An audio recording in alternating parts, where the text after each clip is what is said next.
Army rescue and relief effort رات سے ہی شروع ہو گیا تھا، جس میں ہمارے ملٹری پولیس کے سول ایڈمنسٹریشن کے ساتھ مل کر ٹریفک مینجمنٹ میں لگ گئے تھے۔ ارلی مارننگ میں جب مختلف جگہوں کے اوپر روٹس بلاک کیے اور یہ سارے کی ساری جب رپورٹس آئیں تو اس وقت پھر نیچرلی بڑے اسکیل کے اوپر پورا کا پورا ایک ایفرٹ سٹارٹ کرنا پڑا۔ رات گئی چیف آف آرمی اسٹاف کی ہدایات آئیں کہ بغیر کسی انسٹرکشنز اور اس کے آل آؤٹ سپورٹ کرنی ہے اور کوشش یہ ہو کہ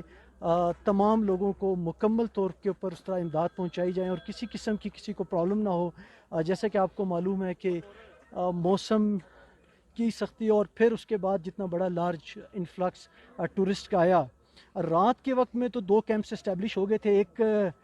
کلڈنا میں ہمارے آرمی اسکول آف لاجسٹکس میں ایک ریلیف کیمپ اسٹیبلش ہوا آرمی پبلک اسکول کے اندر، اور دوسرا ہمارا اسٹیشن سپلائی ڈیپو ہے سنی بینک میں، جہاں پر ہم نے کوئی اراؤنڈ 60 فیملیز کلڈنا اے پی ایس میں آرمی اسکول آف لاجسٹکس میں رہیں، اور 50 فیملیز جو کہ کوئی 250 پرسنل تھے، جن میں بچے بڑے اور مرد عورت سب شامل ہیں۔ جو over all military engineer efforts, جس میں ایف ڈبلیو او کے ڈوزرز بھی اور ملٹری انجینئرز کے بھی کچھ پنڈی سے موو کیے ایکسپریس وے کو بھی کھولنے کے لیے، میں اسپیشلی مینشن کروں گا این ایچ اے کا اور ہائی وے ڈپارٹمنٹ کا، secretary high way personally in touch بھی رہے اور ان کی مشینری بھی ساری رہی اور سول ایڈمنسٹریشن کی بھی پوری سپورٹ رہی، اور جس میں تقریباً شام 3 بجے تک ایکسپریس وے جو ہے وہ کھل چکا تھا۔ جو اس میں اس وقت کرٹیکل 2 جگہ ہیں، جو جیکا گلی سے باڑیاں تک کا جو علاقہ ہے، جس میں کلڈنا سے آگے تک، اور جیسے کہ کلڈنا سے باڑیاں کے بیچ میں برف بہت زیادہ پڑی، یہ وہ جگہ ہیں جہاں کے اوپر کافی پرابلم بیکاز کے پی کی طرف نہیں جا سک رہی تھی ٹریفک، وہاں پر لینڈ سلائڈز آنے کی وجہ سے ٹریفک بلاک تھی۔ کافی ساری اس میں سے ایویکویشن ایفرٹ ہو چکی ہوئی۔ مزید ہم نے 4 ریلیف کیمپ اسٹیبلش کیے ہیں، جن میں جیکا گلی میں ایک ریلیف کیمپ ہے جو کہ گورنمنٹ ڈگری کالج میں، ملٹری کالج مری میں، اور وہاں پر یہ ایک چرچ ہے کیونکہ سب سے زیادہ ٹریفک کا کنجیشن اس طرف تھا، وہ ہے۔ اور اس کے علاوہ جو ریلیف کیمپس جو میں نے پہلے 2 ذکر کیے کہ ایک آرمی اسکول پبلک اسکول کلڈنا میں اور ایک ہمارا اسٹیشن سپلائی ڈیپو میں۔ سیاح حضرات کو جو پھنسے ہوئے تھے ان کی امداد کے لیے اور ان کی بہتری کے لیے مختلف پوائنٹس کے اوپر، جھیکا گلی کے اوپر، اسی طریقے سے سنی بینک سپلائی پوائنٹ، اس علاقوں میں گھڑیال کیمپ کے اندر اس جگہ کے اوپر امدادی کیمپ، ریلیف کیمپ اسٹیبلش کر دیے گئے ہیں، جس کے اوپر سیاح حضرات جو کہ اگر کسی وجہ سے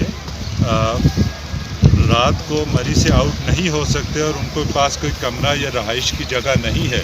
میری ان سے درخواست ہوگی کہ اس موقع کے اوپر گاڑیوں کے اندر اپنے آپ کو ٹھہرانے سے، رات گزارنے سے گریز فرمائیں اور ان کیمپس میں بنے ہوئے کیمپس کے قریب ترین علاقے میں پہنچیں، اور ان کیمپس میں آپ کے لیے انتہائی اچھے طریقے سے تمام سہولیات مہیا کی گئی۔ اس کے علاوہ ہمارا میڈیکل کیمپ گھڑیال کیمپ کے اندر اور اس کے علاوہ جھیکا گلی چوک کے اوپر بھی آپ کو وہاں پہ ڈاکٹرز along with their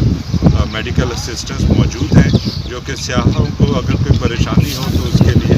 وہ رابطہ کر سکیں۔ کیجویلٹیز کا اس وقت تک تعین کیا جا رہا ہے کیونکہ یہ جو سنو فال تھی، یہ غالباً یہ برف باری مری کی ریسنٹ ہسٹری کے اندر سب سے شدید برف باری تھی،